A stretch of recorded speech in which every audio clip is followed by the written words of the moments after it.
네, 오늘은 순금 같은 사람, 순금 같은 사람이라고 하는 제목으로 말씀 나누겠습니다. 우리 교회에서 매달 소액이지만 선교비를 보내는 인도의 교회가 있습니다. 제가 신학대학 다닐 때 여자 후배였는데 그분이 선교사 또 목사가 되어서 인도에서 지금 교회를 세우고 빵집도 만들고 뭐 이렇게 또 여러 가지 교회들을 또 그 지역에 있는 교회들을 섬기면서 그렇게 아주 열심히 사역하고 있는데요. 남편은 인도 분이에요. 인도 사람인데 목사님이셔요. 남편도. 지금은 이제 자녀가 셋이에요. 3남매인데 막내가 이제 늦둥이였고 늦둥이고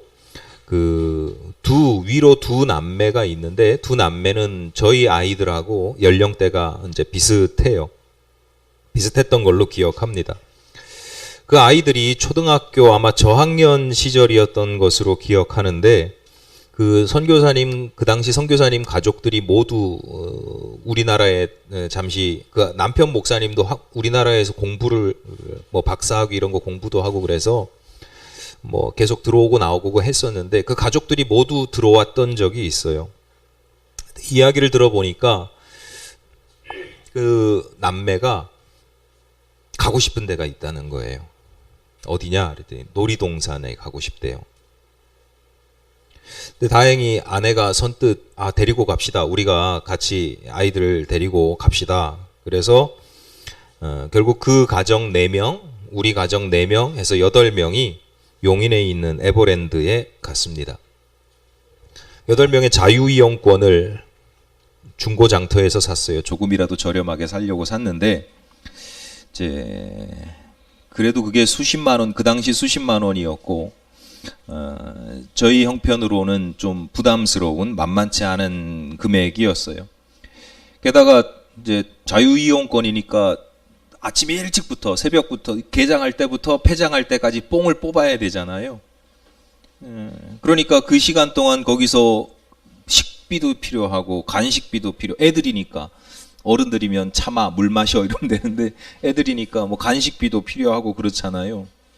그래서 그 비용을 마련하는 게 좀 막막했는데 아내가 선뜻 또 동의를 해서 결혼할 때 구입했던 이 예물 반지가 있었는데 그 반지를 팔아서 제 자금을 마련을 했습니다. 참 조심스러운 이야기라서 그 당시에는 아무에게도 이런 얘기를 하지를 못했는데 이제 시간이 많이 지나가지고요. 그래서 좀 제가 편하게 이야기할 수 있는 여유가 생겼어요. 어쨌거나 그 반지를 팔아서 자유이용권에서 두 가정이 8명이 막 실컷 저는 안 좋아합니다. 저는 놀이동산 안 좋아하는데 어쨌거나 또 저는 또 섬김의 기쁨이 있으니까 아주 즐겁게 지냈는데 하루 종일 어쨌거나 그렇게 지내고 보니까 그 반지 판 값이 전혀 아깝지가 않았어요. 야, 이 순간, 이 짧은 순간이지만 이게 아이들한테 그 가정의 평생 기억이 행복한 순간으로 기억이 될 것이고 그렇지 않더라도 이 순간에 이 행복과 기쁨을 이렇게 마음껏 누리는 것이 그게 뭐 몇십만 원하고는 비교가 안 되는 그런 거죠. 아이들도 좋아했는데 그 인도 그 남편 목사님이 되게 좋아하시더라고요. 그 후배 선교사님은 저랑 성향이 비슷해서 계속 밑에서 이제 케어하고 다들 6명이서 그렇게 실컷 놀았어요. 근데 그 과정에서 전혀 아쉬운 점이 없었던 건 아닌데, 뭐가 있었냐면, 여러분 다 아실 텐데, 정확히 기억나지는 않는데, 그 예물 반지가 순금은 아니잖아요. 반지가 보통 무슨 옛날 금가락지처럼 이렇게 순금은 아니잖아요. 아마 모르겠어요. 14K 아니면 뭐 18K 이런 거겠죠. 순금은 반지로 하기에는 모양이 너무 잘 이제 찌그러지니까 적당히 단단할 수 있도록 다른 금속을 이제 섞어서 합금인 거죠, 합금. 그래서 그런 반지다 보니까 이 반지를 살 때에는 순금 가격하고 크게 차이가 안 나잖아요. 조금 저렴한데 이게 다시 팔 때 보니까 가격 차이가 많이 나는 거예요. 왜냐하면 금의 함량만큼만 계산을 해주잖아요.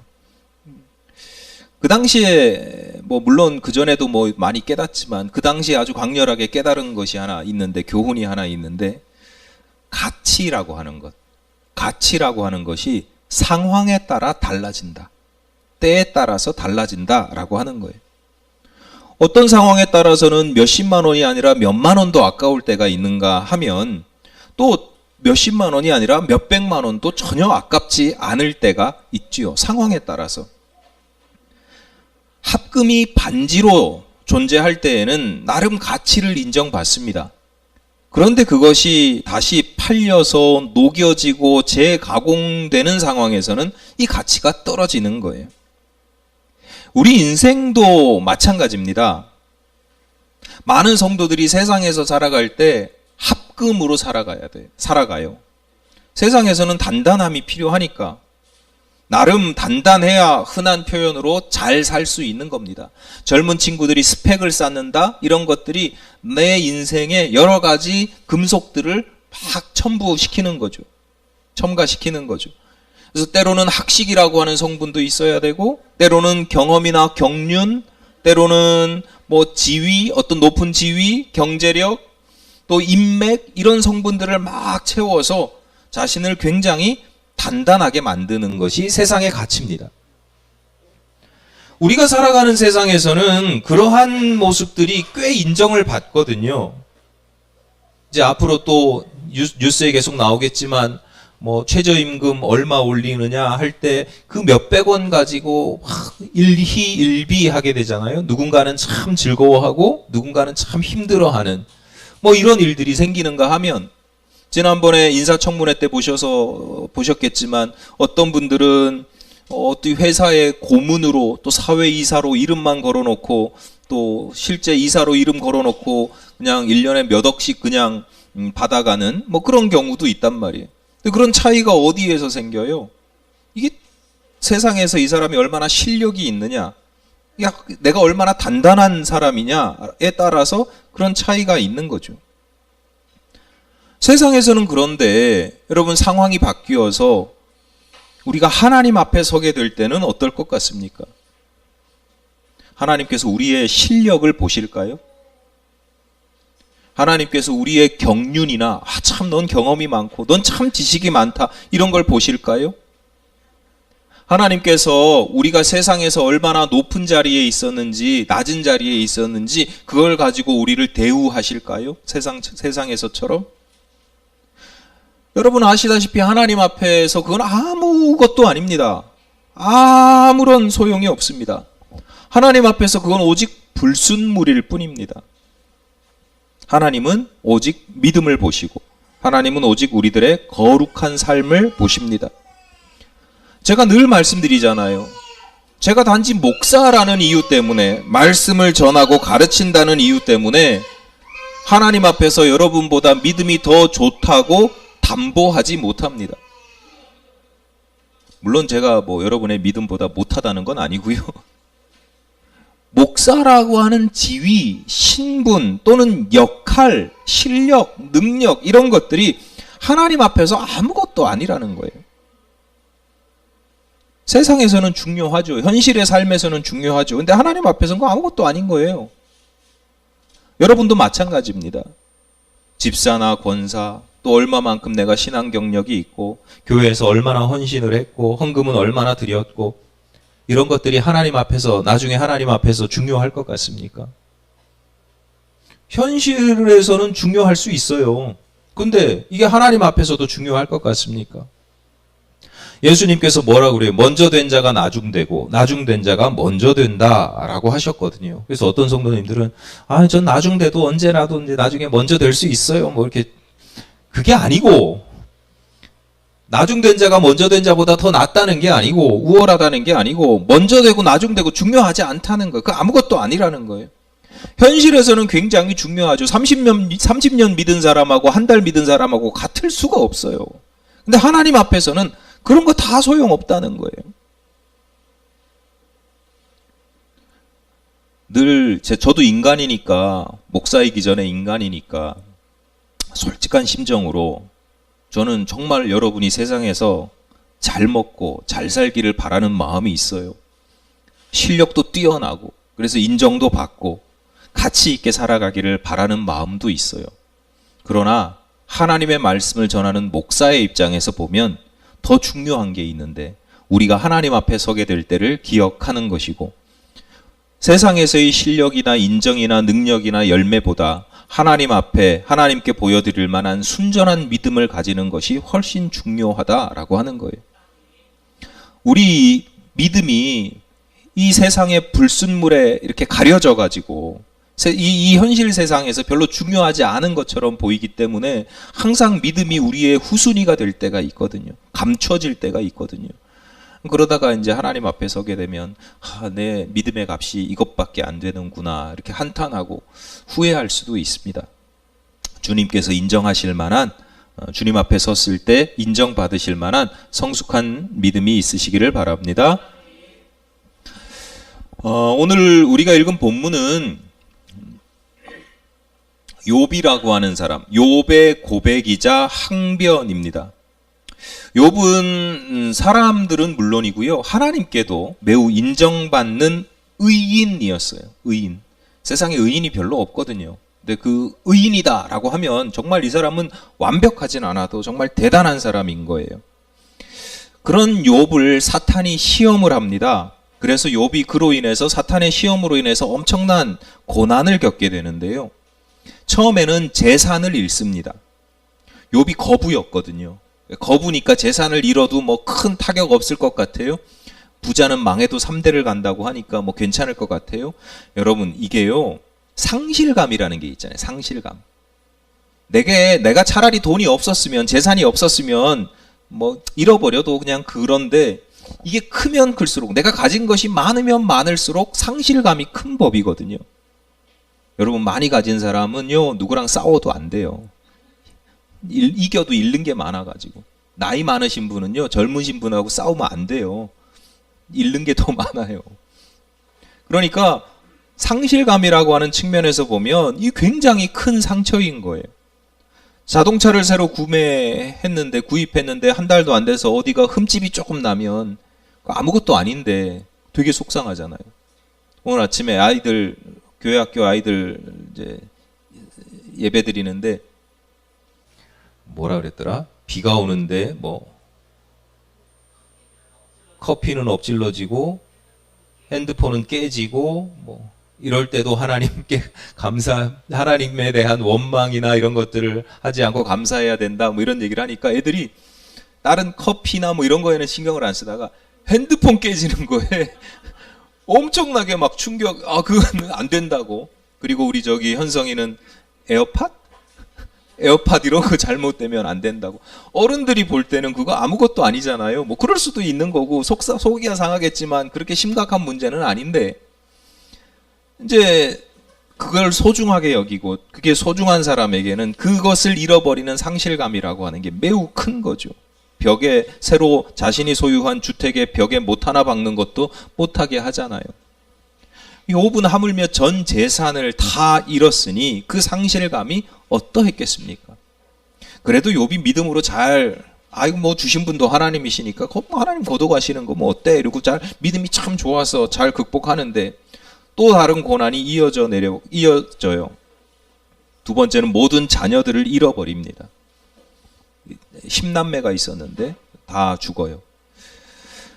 사랑하는 사람, 가족을 먼저 보내야 하는 고통이라고 하는 건 재산의 상실과는 사실 비교가 안 되죠. 부모님이 연세가 많으시고 장수하셔서 늘 농담처럼 난 내일 죽어도 호상이야 라고 하시는 부모님이 돌아가셔도 자녀는 속이 상하고 아프기 마련이죠. 하물며 자식을 먼저 보내는 욥의 마음이 어떠했겠습니까? 그래도 욥이 그 믿음이 흔들리지 않거든요. 마음이 흔들리지 않아요. 그랬더니 사탄이 온몸을 쳐가지고 욥을 쳐서 온몸에 종기가 나게 합니다. 흔히 말하는 이제 질병의 고통입니다. 여러분, 병에 걸리면요, 단지 숫자적인 수명만 줄어드는 게 아니잖아요. 100년 살고 50년 살고 80년 살고 20년 살고 뭐 이게 아니라 그 병 때문에 죽을 때까지 고통스럽습니다. 통증이라고 하는 게 지속되니까 이게 잊어버릴래야 잊어버릴 수가 없는 거예요. 환자들이 아프니까 자꾸 뭐 게임도 하고 뭐 다른 거 하고 막 이게 뭐 책 읽고 막 이 다른 데 신경 쓰려고 하는 게요. 통증이 계속 되니까 괴로워서 자꾸 생각을 딴 데로 돌리는데 그게 잘 안 되죠. 잘 안 되고 어느 정도를 넘어서면 그 소용이 없습니다. 오죽하면 욥의 아내가 욥에게 차라리 하나님을 욕하고 죽어버려라. 이렇게 저주받은 인생이 어디 있냐라고 이야기할 정도였습니다. 그래도 욥은 믿음을 지켜요. 우리가 오늘 읽은 본문을 포함해서 욥기의 분량, 욥기가 굉장히 분량이 많은 편인데요. 그 분량의 대부분은 이제 그런 상황 속에서 친구들과 대화하는 내용입니다. 논쟁하는 내용이에요. 욥이 이러저러한 어려움을 당했다는 소식을 듣고 친구들이 한달음에 달려옵니다. 그런데 욥이 생각하는, 욥이 기대했던 위로나 공감 이런 건 없습니다. 예기치 못한 고난을 욥이 당했고 이렇게 고통스러워하는 것은 그만한 이유가 있기 때문이고, 이런 악한 나쁜 결과라고 하는 건 결국 나쁜 원인, 못된 원인 때문인데 그건 욥이 지은 죄가 있어서일 거다라고 추론을 하는 거죠. 보진 않았지만 추론을 하는 겁니다. 이게 고대 사회를 지배하고 있는 인과응보 사상입니다. 여러분 조심하세요. 누가 어디 가면 아니땐 굴뚝에서 연기 나겠어. 나더라고요. 아니땐 굴뚝에서도 연기가 나요. 요즘은 참 세상이 그래서 함부로 뭐 뻔하지 뭐 이게 뭐 그거요. 전 굉장히 조심해야 됩니다. 처음에는 욥의 친구들도 의도가 선했으니까 좋으니까 온유하게 표현을 하거든요. 야, 너 자신을 한번 돌아봐, 살펴봐. 너 분명히 하나님 앞에 죄 지은 게 있을 거야. 부족한 게 있을 거야. 실수한 게 있을 거야. 그런데 욥 입장에서는 이게 얼마나 억울해요. 마치 조선시대의 사극에 보면 죄인이라고 붙잡아 놓고 관아나 이렇게 왕궁의 그 의군부 앞에 이렇게 딱 해놓고 형틀이 아니라 고문틀에 이렇게 앉혀놓고 뭐라고 그래요? 네 죄를 네가 알렸다. 아니 쥐들이 밝혀야지. 당사자한테 요즘 같으면 큰일 나죠. 네 죄를 네가 알렸다. 얼른 죄를 고하지 않을까? 막 이러잖아요. 아니 죄가 있는 사람은 그런 이야기를 들으면 좀 마음에 찔리겠죠. 아, 저 사람이 내 죄를 알고 있나 보다 이렇게 찔리겠지만, 죄가 없는 사람은 이게 억울하기 짝이 없죠. 내가 죄가 없는데 뭘 알아. 빨리 고하라는데 뭘 고해. 안 고하면 고문하고. 고문의 고통을 당하지 않기 위해서 고문이 너무 힘들어서 자백할 것인지, 자백을 왜 받는지 아세요? 조선시대에? 자백해서 인정하면 멸문지화입니다. 그 가문을 싹 노비로 팔아버리고 죽이고 그래요. 자백을 받는 게 그것 때문에 받는 거예요. 그러니까 고문이 너무 힘들어서 자백을 할 것인지, 멸문지화를 당하지 않기 위해서 끝까지 버티다가 그 고문 틀에서 죽든지, 둘 중에 하나만 선택해야 되는데, 죄를 지은 사람은 덜 억울하지. 근데 죄가 없는 사람은 그게 뭐예요? 욥의 마음이 딱 이런 마음인 거예요. 친구들하고 지금 논쟁을 벌이는데 욥의 마음이 딱 그런 상황인 거예요. 그러니까 욥이 얼마나 억울해요. 억울한 마음으로 계속 항변하거든요. 그러니까 처음에는 욥의 친구들도 좋은 의도로 야 좀 살펴봐 하다가 욥이 끝까지 나 아니야. 나 죄 지은 게 없어. 그러면서 막 끝까지 항변하니까 욥의 친구들도 점점 조언이 책망으로 변하고 비난으로 변하는 겁니다. 그렇다고 욥의 억울함이 풀어져요? 욥의 억울함은 점점 더해지는 거죠. 결국 욥이 사람한테는 안 된다. 하소연할 곳은 딱 한 분밖에 없다. 하나님이다. 본문 7절이 그런 뜻입니다. 거기서는 정직한 자가, 자기죠. 정직한 자가 그와 변론할 수 있은즉 내가 심판자에게서 영원히 벗어나리라. 사실 친구들 이거 잘 몰라, 안 들어줘. 그런데 하나님께 내가 토로하면 내 마음을 잘 알아주실 것이라고 하는 기대와 소망이 있는 겁니다. 그런데 욥의 기대가 산산이 깨집니다. 내가 정직한 자와 자가 그와 변론할 수 있은즉 내가 심판자에게서 영원히 벗어나리라 했는데 이어지는 8절과 9절에서 그런데 내가 앞으로 가도 그가 아니 계시고 뒤로 가도 보이지 아니하며 그가 왼쪽에서 일하시나 내가 만날 수 없고 그가 오른쪽으로 돌이키시나 배울 수 없구나. 쉬운 흔한 표현으로 하나님의 침묵입니다. 하나님께서 함께 하시지 않는 거예요. 기도하면 들어주실 줄 알았는데 응답하시기는커녕 귀도 기울여 주시지 않는 거예요. 허공에 기도하는 것 같고 기도하는데 벽에 탁 막히는 것 같은 거예요.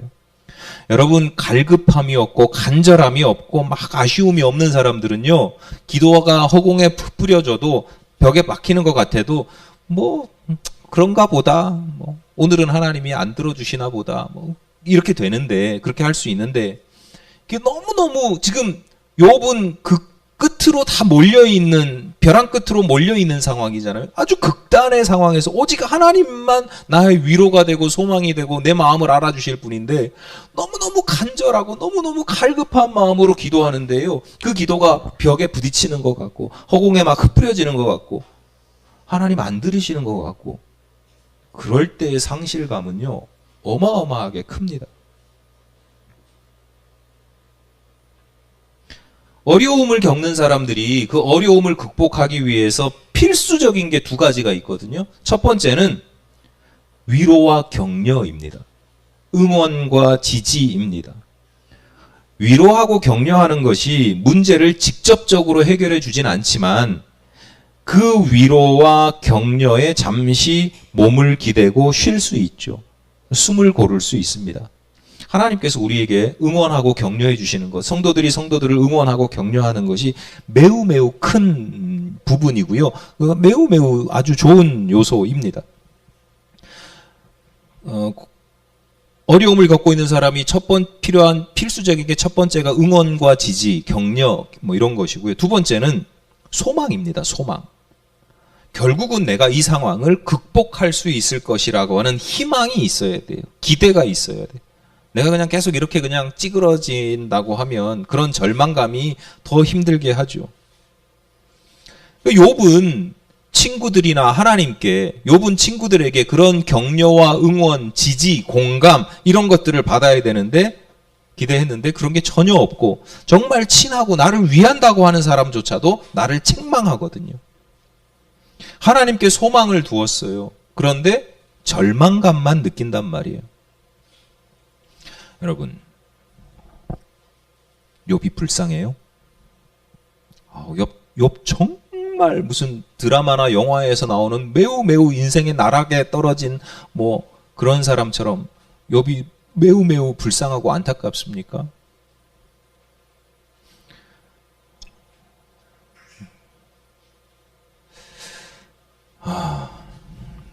사실 우리들의 인생이 이 욥과 크게 다르지 않습니다.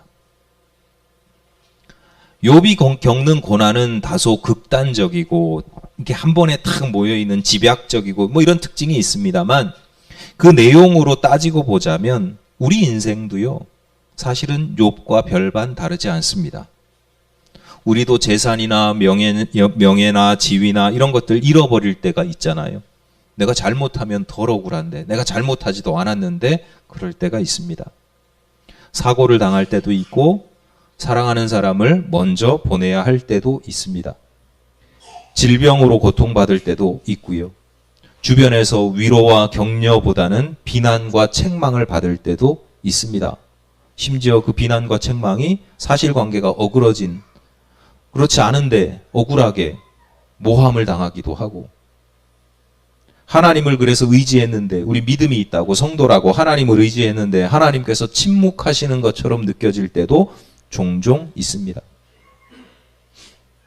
만약에 우리의 삶 속에서 이런 일들이 벌어진다면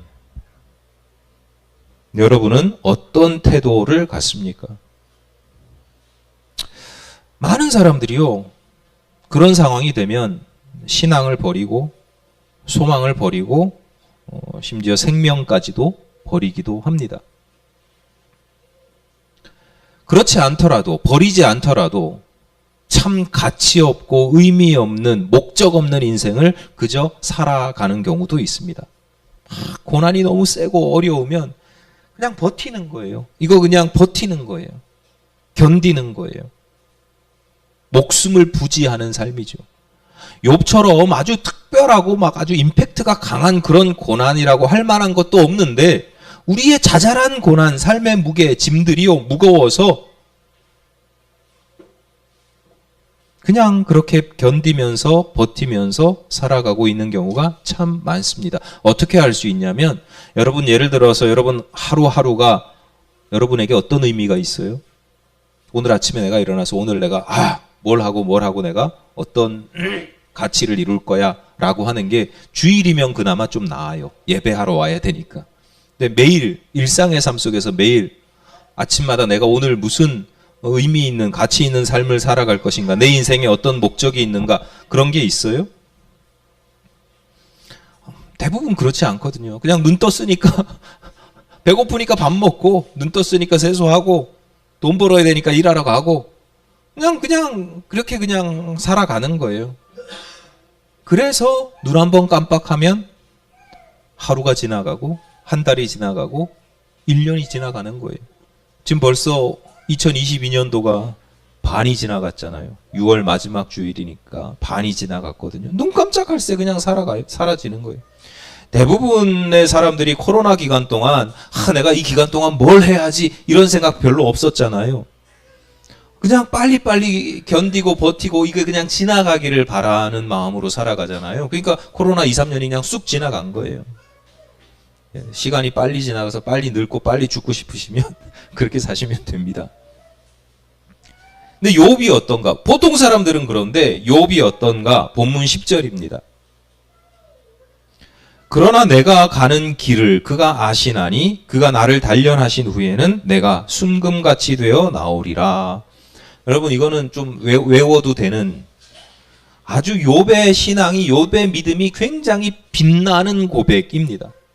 욥이 정말 의인은 다르구나. 의인의 믿음과 가치관은 정말 다르구나. 신앙은 다르구나 라고 하는 걸 볼 수 있고 우리가 꼭 배워야 하고 교훈으로 삼아야 될 아주 좋은 신앙의 교훈입니다. 그러나 내가 가는 길을 그가 아시나니 그가 나를 단련하신 후에는 내가 순금같이 되어 나오리라.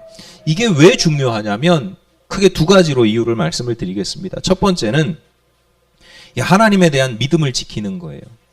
성도들이 막 억지로 믿음을 지켜야 돼 뭐 이런 게 아니고요. 자 보세요. 내 눈에는 하나님이 보이시지 않아요. 그가 왼쪽에서 일하시나 내가 가도 안 계시고 오른쪽에 계신다고 그래서 갔는데 거기도 안 계셔요. 내 눈에 하나님이 안 보이는 거예요. 근데 욥이 어떤 마음을 갖냐면 내 눈에 하나님이 안 보이는데 하나님 눈에도 내가 안 보일까? 그렇지 않다는 거예요. 내 눈에는 하나님이 안 보여도 하나님께서는 자신을 주목하시고 심지어 내가 가는 길을 아신다는 거예요. 지난주에 말씀드린 것처럼 나는 진흙이에요. 터진 그릇이에요. 질그릇과 같은 인생이에요. 그런데 나는 여전히 내 인생을 보면 그냥 터진 질그릇이고 진흙과 같은 인생이지만 그러나 믿음을 가진 사람들은 그 진흙이 어디에 있느냐를 보는 거예요. 하나님의 손 안에 있음을 보는 거죠.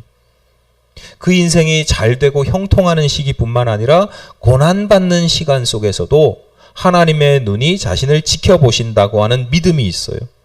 근데 욥의 믿음은 정말 더 뛰어난 게 뭐냐면 그 하나님의 시선에서 내가 어긋나는 삶을 살지 않겠다라고 다짐하는 겁니다. 여러분 성도들에게 이게 아주 가장 기본적인 믿음이에요. 하나님과의 관계. 내 시선으로 하나님을 보는 게 아니라 하나님의 시선으로 나를 볼 수 있는 것. 이것이 매우 중요한 믿음의 첫 번째 단추고 매우 중요한 부분이에요. 두 번째, 이 욥의 고백이 빛나는 이유 두 번째는 그 다음이 중요한데 자신에게 닥친 고난을요 성장과 성숙의 도구로 삼습니다. 하나님께서 자신을 단련하여서 내가 순금같이 될 것이다. 이제 원어로 보면 이게 단련이라고 하는 게 단련이라기보다는 테스트거든요. 시험하는 거거든요. 이게 뭐 금이니까 순금이라고 그랬으니까 금에 대한 비유로 보더라도 이게 단련보다는 재련이 맞죠. 재련이 뭐예요? 보통 금을 재련하는 방식이 뜨거운 불을 써가지고 불순물을 태워버리잖아요. 불이 세면 셀수록 모든 불순물들이 다 날아가는 거죠. 그게 재련하는 겁니다. 그 불순물을 뽑아내고 일반 금속도 불순물을 뽑아내고 돌들 뭐 흙들 이런 거 뽑아내고 그 순수하게 남기는 거 그 재련이라고 합니다. 근데 결과적으로는 그런 재련이든 테스트든 그 신앙을 강화시키는 것이기 때문에 이해하기 쉽게 단련이라고 번역을 하는 거예요. 중요한 건 이런 겁니다. 욥은 아마 고난을 참고 견디고 내가 달려 성장의 기회로 삼았어. 이걸 넘어서요. 깊이 들어가 보면 이런 게 있어요. 욥은 어떻게 그럴 수 있냐면 성공이나 부귀 영화 그리고 고대 사회에서 자녀가 많은 게 다자녀가 아주 복의 아주 기본이거든요. 자녀가 많고 건강하고 장수하는 것을 자신의 인생의 목적이나 목표로 삼지 않았어요. 사람들에게 인정받고 존경받고 하나님께 은혜와 축복을 받는 것도 누리는 것도 그 인생의 중요한 목표가 아니에요. 욥의 인생에 목표가 있다면, 욥에게 목적이 있다면, 자신의 삶에 목적이 있다면 하나님 앞에서 온전하고 순전한 믿음의 사람이 되는 것입니다. 단단한 합금이 아니라 내가 가지고 있는 불순물들을 다 태워서 순도가 높은 온전한 순금과 같은 사람이 되는 거예요. 자기 인생에서 끊임없이 불순물을 제거하는 겁니다. 이를 위해서 고난도 자신을 성장시키고 성숙시키는 그런 도구로 삼고 그 믿음의 순도를 높이는 용광로나 풀무로 여기는 거죠. 결국 이 욥의 고백이 그의 인생 속에 여러분 입술의 고백, 믿음의 고백은 그의 인생 속에 현실이 되거든요. 실현이 되거든요. 욥의 인생에 그대로 실현이 돼요. 그 믿음의 고백대로. 노자, 동양의 고전 철학자 노자가 도덕경에서 화해복지소의 복해화지소복이라고 가르칩니다. 화는 복이 기대는 곳이고 복은 화가 숨는 곳이다. 복 안에 화가 숨어 있고 화 옆에는 복이 살짝 기대어 있다라는 뜻이에요. 복과 화라는 것은 늘 함께 한다, 함께 있다라는 거죠. 전도서 5장 13절에서 내가 해 아래에서 큰 패단되는 일이 있는 것을 보았나니 곧 소유주가 재물을 자기에게 해가 되도록 소유하는 것이라고 교훈을 합니다.